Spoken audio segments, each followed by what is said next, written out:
Gold Duster 360 here. We got a 78 Camaro that we put a patch panel on the fender, and we used a little too much heat on some of the welds, and we pulled the fender in a little bit right here. It's a little wavy. Instead of using filler, we're going to take the fender well liner out, and we're going to go in and hammer that back out before we put some filler on it and grind it flush.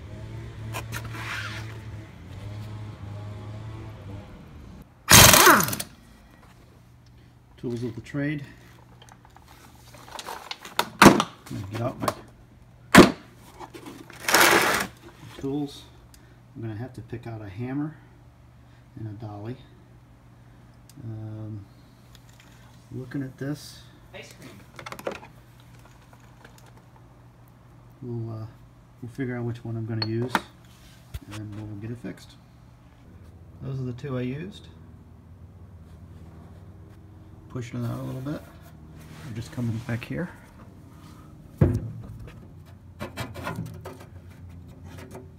And that's what I have to do. Come right in there, hit that, support it on the other side with this, and I'll get that massaged out. It just needs to come out like maybe another, I don't know, 1/8 of an inch or so, not very much. And just as a point of reference, that's the piece of metal that I cut out of the fender before I trimmed the other part to fit and welded it in. And you can see what these old cars do. They rust from the inside out. So you can keep them as washed and polished on the outside as you want. They didn't really put any undercoating on them or anything. And pretty much the whole panel dissolved over nearly 40 years.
Okay, after massaging the panel a little bit and getting it pushed out best I can, I'm going to go in and just go over and hit all those little spots that have little holes in them that I could use filler on, but I'd rather not.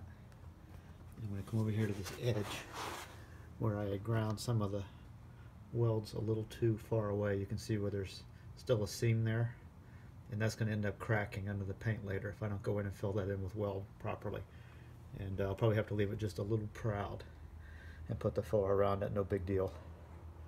But the main thing is I got this spot out right in here that was pushed in too far.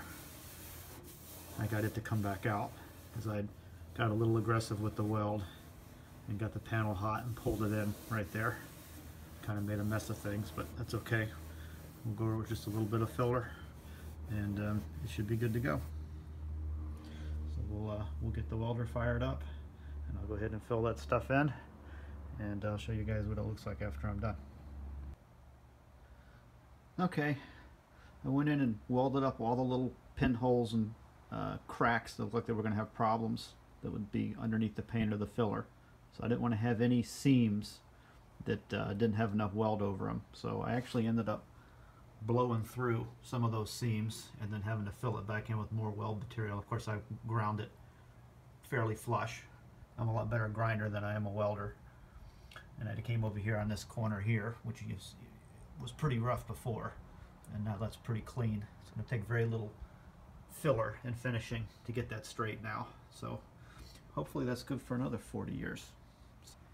Okay, I got all the paint cut back away from that seam so I can apply some body filler. And I always like to go up pretty high. I like to have a little too much on than not enough so that I can work it out paper thin up towards where these paint edges are going to be and feather it out. There's a little bit of a seam right there that's a little raised, so it's probably the filler end up probably about right there.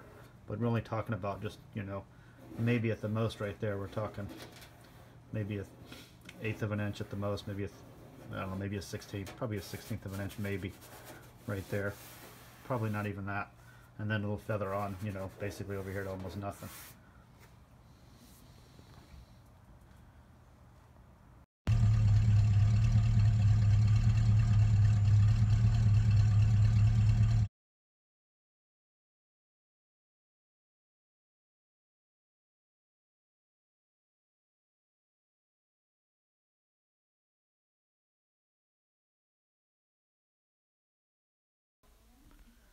Thanks for watching. If you enjoyed, hit subscribe.